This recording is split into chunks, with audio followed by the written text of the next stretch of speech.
nieuwe tv-serie. Weer moet er dit jaar de ketel in.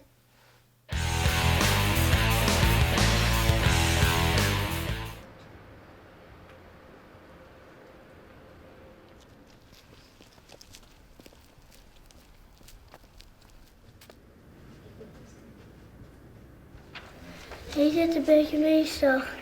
Eens kijken of dat iets voor ons heeft.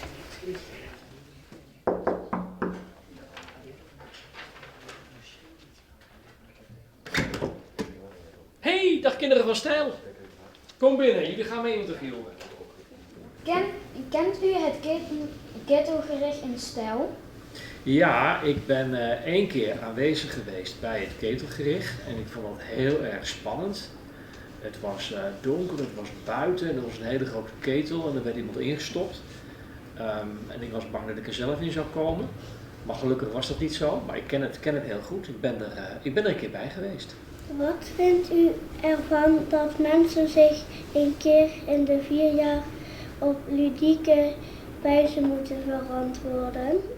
Dat vind ik heel erg goed en dat vind ik prima dat ze dan de aandacht aangeven aan iemand die op zo'n manier duidelijk moet maken van hé, ik begrijp dat ik nu voor de rechtbank kom en dat de rechtbank ook oordeelt dat ik in de ketel moet. Dat zet alle mensen toch een klein beetje aan het denken. En het mooie vind ik dat er ook altijd wat serieus bij komt kijken. Want je kunt er ook over nadenken van hé, maar waarom nou ik? Of waarom nou datgene waar ik eigenlijk mee te maken heb. Dus dat vind ik heel erg goed. Het gerechtershoofd bepaalt wie er in de ketel moet. Waar moet het gerechtershoofd volgens u op letten? Nou, ze moeten erop letten dat er een veroordeling komt waar wel een heleboel mensen uit Stijl zich in kunnen vinden. Kijk, als ze zeggen, ja, maar wat is dat nou? Dat kan toch helemaal niet? Dus je moet echt kijken of er, zoals we dat noemen, een beetje draagvlak voor is. Of mensen begrijpen waarom die persoon of dat ding of die gebeurtenis symbool staat om in de ketel te worden gestopt. En ja, dan krijg je ook een beetje het volk mee. Hè? Wat vindt u van een ketelgerecht voor alleen kinderen en jongeren? Dat vind ik heel erg leuk. Dat je al heel erg jong begint met na te denken over dat hele mooie spektakel van ketelgericht. Dat je dat echt alleen voor de kinderen doet. En ja, op die manier groei je er ook mee op. En wie weet, als je dan heel groot bent, dat je een keer zelf in de ketel moet of mag.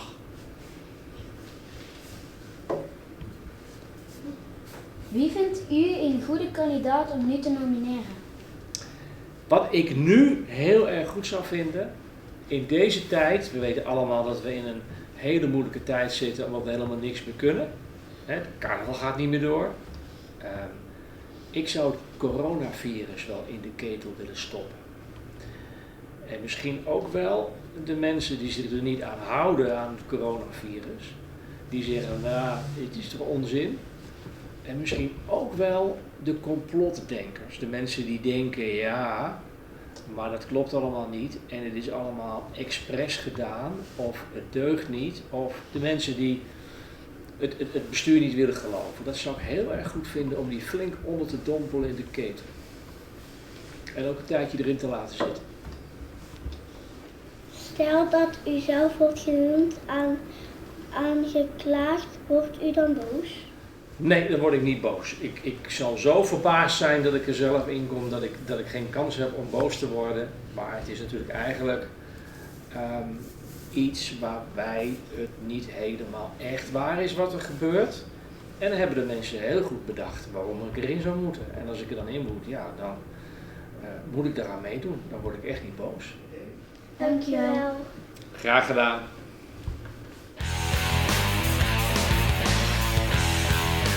Zullen we de man eens interviewen? Oké, dat is goed.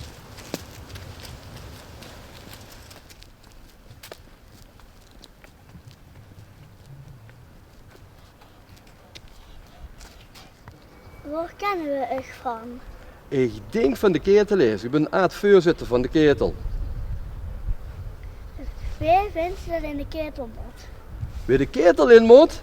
Oh, kijk eens hier hoe dat ik mee wandelen ben met een honk. En je hebt snel zien dat tegenwoordig veel te veel, die ruimen de poep van de honk niet op. En daar ben ik straks al ingelopen. Gadverdamme, die moeten de ketel in. Oké.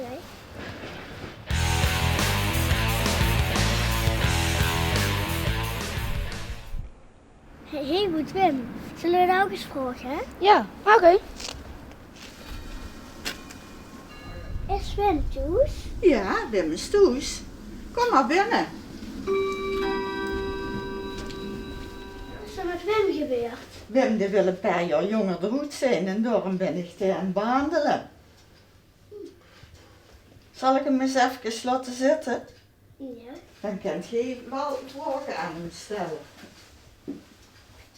Goeiedag. Waar kennen we je van? Ja, ik ben al meer dan 34 jaar bij de ketelleers op Steel. Daar kennen ze me van. En ik doe heel veel vrijwilligerswerk hier op Steel. In de groenvoorziening, opruimen van de straat en alles. Ja, daar kennen me de meeste mensen wel van. Oké. En wie vindt sticht dat de ketel in moet? Oh, daar heb ik een goede kandidaat.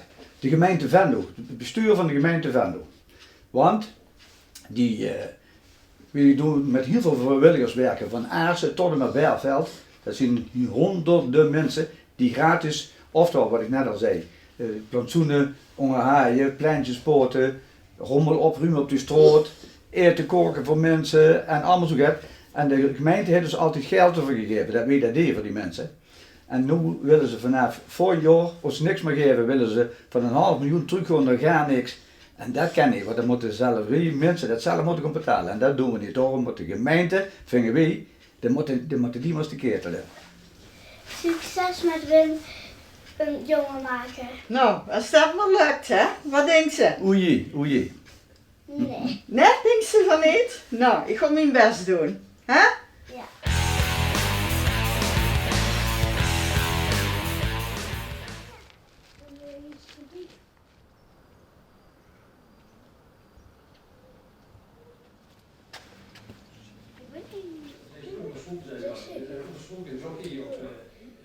Waar kennen we je van? Nou, ik denk dat veel mensen mij kennen als hij de voorzitter van de stichting die dit prachtige gebouw heet, Ketelhoes, wat huurt bij het missiehuis, om dat in stand te houden en ook op te knappen.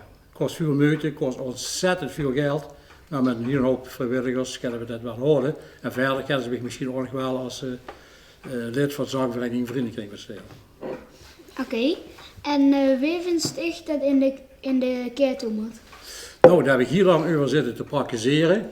En ik doe eerst hier de deur op te pakken, maar ik denk dat vind ik toch zielig als het een stijl als het een keer moest gaan duwen. Dus ik denk, zeker mag het weer, dan ben ik uitgekomen bij de president nog in Amerika, bij Trump. En waarom? Nou, ik heb Trump een uur verder over zijn presidentschap, dat doe ik maar niet, want dan weer ik misschien kort.